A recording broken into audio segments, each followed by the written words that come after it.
I've been coming here for damn near 11 years. And I'm tired.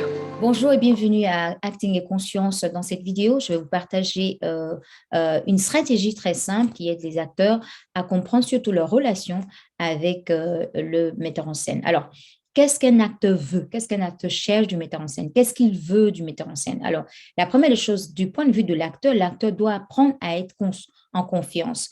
Il doit savoir, il doit être vraiment dans ses gants. Il doit vraiment être là, être présent pour la scène, en fait, être prêt pour la scène. Alors, quand il est sur scène, justement, il va commencer à jouer. Quand il va jouer, c'est qu'il attend. C'est-à-dire qu'en fait, pendant qu'il joue, il est dans une attente du metteur en scène qui va dire imprimer. Imprimer veut dire on arrête, c'est fini, la scène a été prise. Mais le mot imprimer doit être lié à quelque chose de plus profond. Il doit dire imprimer lorsqu'il a perçu de la vie dans la performance. Et malheureusement, la plupart des metteurs en scène ne savent pas de quoi ils parlent. Et souvent, ils sont pas très, ils vont créer une confusion. Alors, c'est que l'acteur ne veut pas du metteur en scène, c'est que le metteur en scène soit confus. C'est-à-dire qu'en fait, il vient avec beaucoup de confusion. Non, il faut faire ci, il faut créer là, il faut faire ci. Il n'est pas très sûr de vraiment là où il veut transporter cette histoire. C'est-à-dire qu'en fait, il n'est pas sûr de l'histoire. Il n'a pas compris l'histoire. Il n'a pas compris la partie psychologique profonde, émotionnelle, des désirs. Il ne sait pas vraiment, mais il veut juste mettre quelque chose en scène là vite fait. Et donc, du coup, lui-même, il a une confusion en lui-même. Et il va penser que c'est l'acteur qui ne sait pas bien jouer. Et donc, il va créer de la confusion dans le mental. Et donc, quand c'est comme ça, l'acteur devient encore plus confus, plus stressé. Et donc, un metteur en scène, un acteur qui peut percevoir que le metteur en scène n'est pas trop sûr de ce qu'il fait et il ne sait pas vers où est-ce qu'ils vont, ben ça va créer une tension entre les deux. Et quand c'est comme ça, autant laisser l'acteur tout seul, lui-même s'approprier l'histoire et essayer de démontrer quelque chose. Donc, vous voyez que vraiment, ça se passe dans les deux sens, en fait. Un metteur en scène qui ne comprend pas les dimensions de la vie, les dimensions humaines, qui ne sait pas explorer les dimensions humaines, mais qui espère que l'acteur va le faire. Pourtant, l'acteur, lui, il attend de sa part une information pour l'aider à pouvoir avancer dans cette recherche de la vérité de la scène.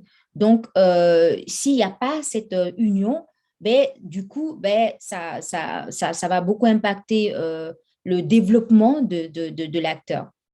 Et de deux, c'est qui est encore pire pour l'acteur, c'est de avoir un metteur en scène qui lui dit imprimer. Ça veut dire qu'en fait, il vient sur la scène, il fait une performance médiocre, par exemple. J'utilise le mot médiocre vraiment dans le côté artistique, mais pas dans la personne même. Et puis, médiocre dans le sens où on n'a pas perçu de vie, médiocre dans le sens où c'était artificiel, médiocre dans le sens où c'était plutôt trop théâtral parce que le cinéma, ça n'a rien à voir avec le théâtre.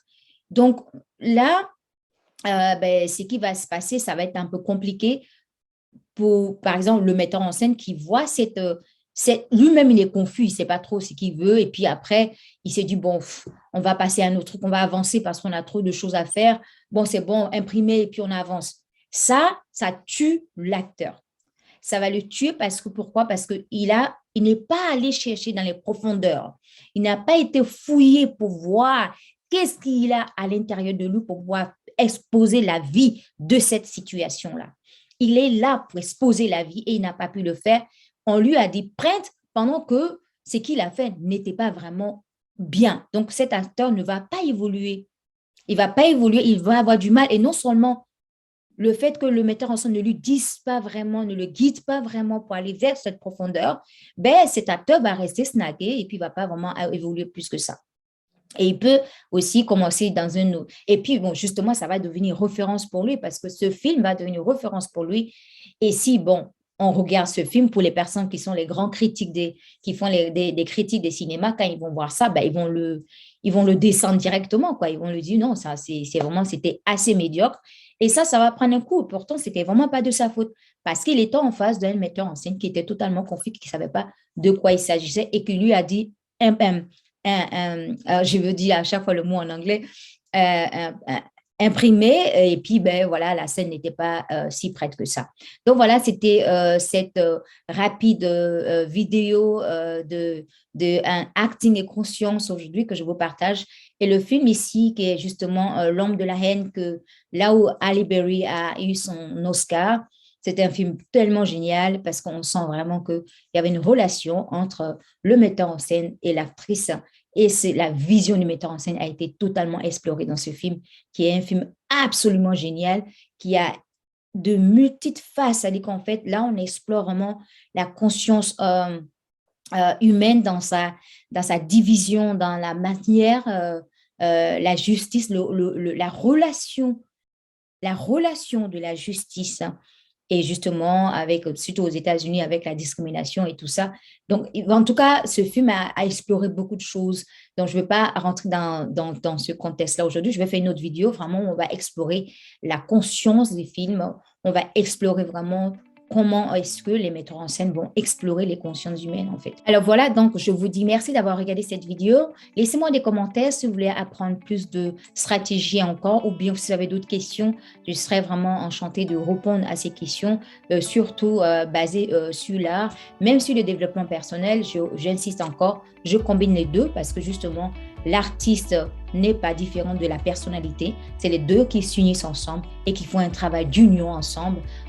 Pourtant, le contraire est que les gens dans les écoles d'acting, on divise le personnage réel qui est dans la vie avec celui qui va jouer sur scène, ce qui crée beaucoup de confusion dans la vie du personnage, et on voit ça beaucoup dans la vie des acteurs aussi.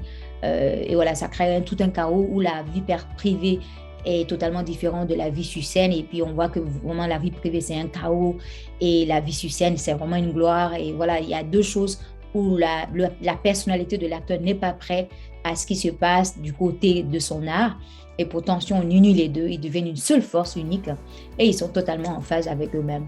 Voilà, laissez-moi des commentaires et je serai très enchantée de toujours répondre ici. Et encore, je vous dis merci d'avoir regardé cette vidéo, partagé, aimé et surtout laissez des commentaires. Au revoir. Ciao.